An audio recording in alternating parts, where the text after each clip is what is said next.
বিহারের পর পশ্চিমবঙ্গ, সারা রাজ্য জুড়ে শুরু হলো এসআইআর অর্থাৎ ভোটার তালিকার বিশেষ নিবিড় সংশোধন।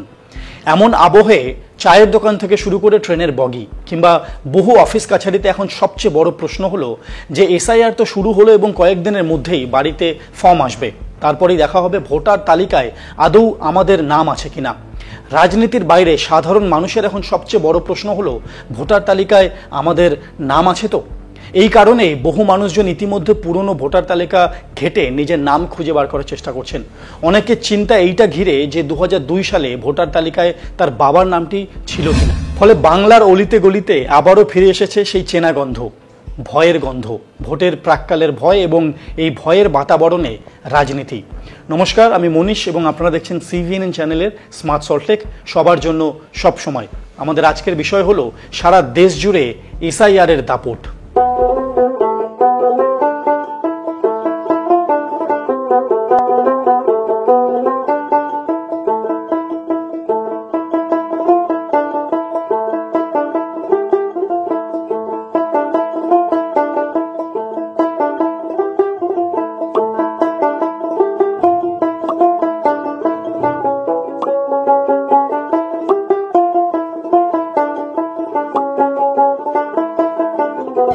এসআইআর নিয়ে সারা রাজ্যে উত্তেজনা তুঙ্গে।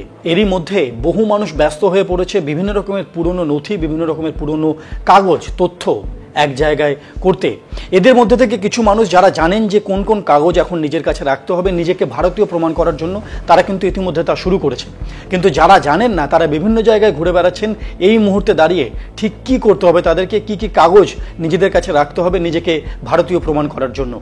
বিহারে এসআইআর করার ফলে প্রায় 52 লক্ষ মানুষের নাম ভোটার তালিকা থেকে বাদ দিয়েছে নির্বাচন কমিশন। কিন্তু এখন প্রশ্ন হলো এই এসআইআর কি, এসআইআর এর ফলে কাদের উদ্বেগ করার প্রয়োজন রয়েছে এবং এই মুহূর্তে হঠাৎ কেন ভোটার তালিকা সংশোধনের প্রয়োজন এসে পড়ল। নির্বাচন কমিশন জানিয়েছে দীর্ঘ সময় ধরে ব্যাপক হারে নতুন ভোটারের নাম যুক্ত হয়েছে ভোটার তালিকায়, বহু নাম বাদও গিয়েছে। এর ফলে গত 20 বছরে দেশের ভোটার তালিকার গুরুত্বপূর্ণ পরিবর্তন চোখে পড়েছে। দ্রুত গতিতে নগরায়ন ঘটেছে দেশে। জীবন ও জীবিকার স্বার্থে এক জায়গা থেকে অন্য জায়গায় চলে গিয়েছেন জনসংখ্যার একটা বড় অংশ।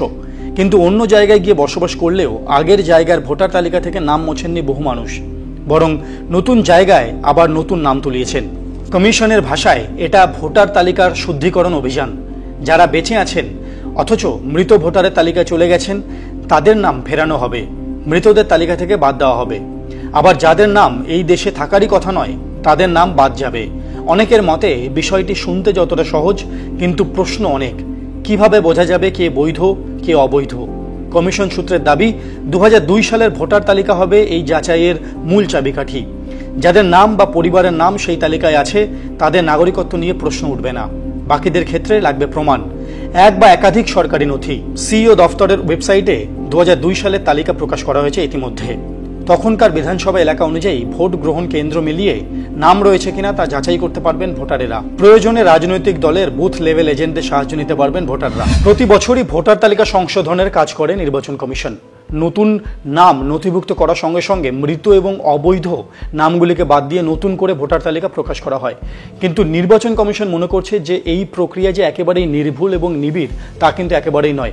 নাম বাদ দেওয়া এবং যুক্ত করার সময় এই প্রক্রিয়ায় কিন্তু বহুবার গলদ থেকে যায়। তাই এই এসআইআর এর মাধ্যমে সমস্ত ভোটারের নাম নতুনভাবে নথিভুক্ত করে একটি তালিকা প্রকাশ করা হবে। প্রাধান্য দেওয়া হবে দুটি বিষয়কে, এক, কোনোভাবেই যেন কোনো বৈধ ভোটারের নাম বাদ না যায় এই তালিকা থেকে, এবং দুই, কোনোভাবেই যেন কোনো অবৈধ বা মৃত ভোটারের নাম আর এই ভোটার তালিকায় না থেকে যায়। পশ্চিমবঙ্গে 2002 সালে ভোটার তালিকায় শেষবার আমূল বিশেষ সংশোধন হয়েছিল। গত 10-15 বছরে গোটা দেশে এই কাজ আর করেনি কমিশন। এখন সংশোধন করার প্রসঙ্গে কমিশনের বক্তব্য, এসআইআর এর জন্য নির্দিষ্ট কোনো দিনক্ষণ নেই, প্রয়োজন মনে হলে করা হয়। কিন্তু সাধারণ মানুষ সহ বিরোধী দলগুলোর প্রশ্ন, কেন 2002 সালকেই ভোটার তালিকা যাচাইয়ের ভিত্তি হিসাবে ধরা হবে? যাদের নাম 2003 থেকে 2025-এর মধ্যে ভোটার তালিকায় উঠেছে তাদের নাম কিসের ভিত্তিতে উঠেছে? তবে 2002 সালের ভোটার তালিকায় পরিবারের কারোর নাম নেই এবং ভারতীয় নাগরিকত্ব প্রমাণ করতে ব্যর্থ হয়েছে এমন ব্যক্তিদের নাম তালিকা থেকে বাদ দিতে পারে কমিশন। ভোটার তালিকায় থাকা সব মৃত এবং অবৈধ ভোটারের নাম বাদ পড়বে। যারা অন্যত্র চলে গিয়েছেন, যাদের নাম দুটি এপিক নম্বরে দু জায়গায় রয়েছে, তাদের নাম এক জায়গা থেকে বাদ পড়বে। কারচুপি করে তালিকায় নাম তোলা ব্যক্তিরা অবৈধ ভোটার। এক্ষেত্রে বিশেষত বাংলা বাংলাদেশ এবং মায়ানমার থেকে আসা অনুপ্রবেশকারীদের ইঙ্গিত করা হয়েছে। কমিশন মনে করছে কারচুপি করে কমিশনের জানানো 11টি নথির মধ্যে কোনো একটি তৈরি করা গেলেও 2002 সালের ভোটার তালিকায় সংশ্লিষ্ট ব্যক্তিরা বাবা বা মায়ের নাম দেখাতে পারবেন না। স্বাভাবিকভাবেই তখন নাগরিকত্ব নিয়ে প্রশ্ন উঠবে। ভারতের নাগরিক প্রমাণ করতে না পারলে তার নাম বাদ যাবে। আধিকারিকদের একাংশের অনুমান যে এসআইআর যখন শেষ হবে গোটা রাজ্য থেকে প্রায় 1 কোটিরও বেশি মানুষের নাম এই ভোটার তালিকা থেকে বাদ পড়বে।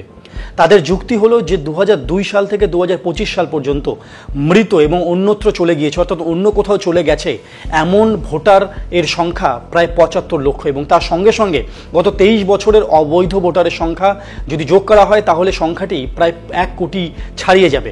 এখন এই মুহূর্তে দাঁড়িয়ে কেউ যদি সিদ্ধান্ত নেয় যে এই এসআইআর প্রক্রিয়ায় অংশগ্রহণ করবে না, তাহলে কিন্তু প্রকাশিত নতুন ভোটার তালিকা থেকে তার নামটি বাদ যাবে, অর্থাৎ আগামী বিধানসভায় সে কোনোভাবেই ভোট দিতে পারবে না। তাই নিজের নাম এই তালিকায় ধরে রাখতে চাইলে আগামী বিধানসভায় যদি ভোট দিতে চান তাহলে প্রত্যেক নাগরিককে যেভাবেই হোক এই এসআইআর প্রক্রিয়ায় আসতেই হবে। নাগরিকত্ব প্রমাণে নিজের এবং মা বাবার 11টি নথি জমা দেওয়ার কথা জানিয়েছে নির্বাচন কমিশন। তাকে ঘিরেই শুরু হয়েছে বিতর্ক। অধিকাংশ মানুষের কাছেই সেই সব নথি নেই। বহু মানুষ কর্মসূত্রে ভিন্ন রাজ্যে থাকেন, তাদের পক্ষে এত অল্প সময়ের মধ্যে সেই সব নথি জোগাড় করা সম্ভবও হবে না। তাই তারা খানিকটা দুশ্চিন্তাতেই আছেন। সম্প্রতি এসআইআর এর ভয়ে আত্মঘাতী হয়েছেন পানিহাটি ও বীরভূমের 2 বাসিন্দা। একজন কীটনাশক খেয়ে আত্মঘাতী হওয়ার চেষ্টা করেছেন। এনারা হয়তো ভেবেছিলেন এবার বুঝি নাগরিকত্ব হারিয়ে দেশ ছাড়া হতে হবে। তবে একথা ঠিক যে ভোটার তালিকায় নাম থাকবে কিনা তা নিয়ে অনেকেই উদ্বেগের মধ্যে রয়েছেন। আগামী দিনে ভয়ে ও উদ্বেগে আত্মঘাতী হওয়ার তালিকা হয়তো আরো বাড়তে পারে। নির্বাচন কমিশন, কেন্দ্র ও রাজ্য সরকারের প্রয়োজন সাধারণ মানুষের মধ্যে এ বিষয়ে আরও সচেতনতা বাড়ানোর। দরকারি নথি, ফর্ম ও একাধিক নিয়মের সরলীকরণ প্রয়োজন। গরিব কৃষক থেকে প্রান্তিক মানুষ, পরিযায়ী শ্রমিক থেকে দিন আনা দিন খাওয়া সাধারণ মানুষ যাতে সহজেই বুঝতে পারেন ঠিক কি করতে হবে। এসআইআর নিয়ে অযথা ভয় পাওয়ার কিচ্ছু নেই। 2002 সালের এসআইআর এর তালিকায় যাদের নাম রয়েছে তাদের আলাদা করে নথি দেখাতে হবে না। এমনকি ওই তালিকায় যাদের বাবা বা মায়ের নাম রয়েছে তাদেরও অতিরিক্ত নথি দেখাতে হবে না। সাধারণ প্রক্রিয়ার মধ্যে দিয়েই তারা যেতে পারবেন। নির্বাচন কমিশন এবারের এনুমেরেশন ফর্মে একটি বিষয় সামনে এনেছে, তা হলো 2002 সালের ভোটার তালিকায় বাবা মায়ের নামের জায়গায় রিলেটিভ অর্থাৎ আত্মীয়ের নাম জানতে চেয়েছে। তাই 2002 সালের তালিকায় পরিবারের অন্যদের নাম থাকলেও নিজেদের নাম তুলতে কিছুটা সুবিধা হতে পারে বলে মনে করা হচ্ছে। দেশের 12টি রাজ্য এবং কেন্দ্রশাসিত অঞ্চলগুলিতে এই ভোটার তালিকার বিশেষ নিবিড় সমীক্ষা পর্ব মসৃণভাবে শেষ করতে পারার জন্য চালু করা হয়েছে ন্যাশনাল ভোটার হেল্পলাইন। এছাড়াও দেশের সমস্ত রাজ্য বা কেন্দ্রশাসিত অঞ্চল এবং জেলা পর্যায়ের হেল্পলাইন কিন্তু সক্রিয় করে দেওয়া হয়েছে। উদ্দেশ্য একটাই, জনসাধারণের যে কোনো ধরনের প্রশ্ন বা অভিযোগের দ্রুত সমাধান। তাই আপনাদের যদি কোনো রকম প্রশ্ন বা অভিযোগ থাকে তাহলে আপনারা সরাসরি ভারতীয় নির্বাচন কমিশনের দফতরকে যোগাযোগ করতে পারেন। আপনারা দেখছিলেন আজকের পর্ব।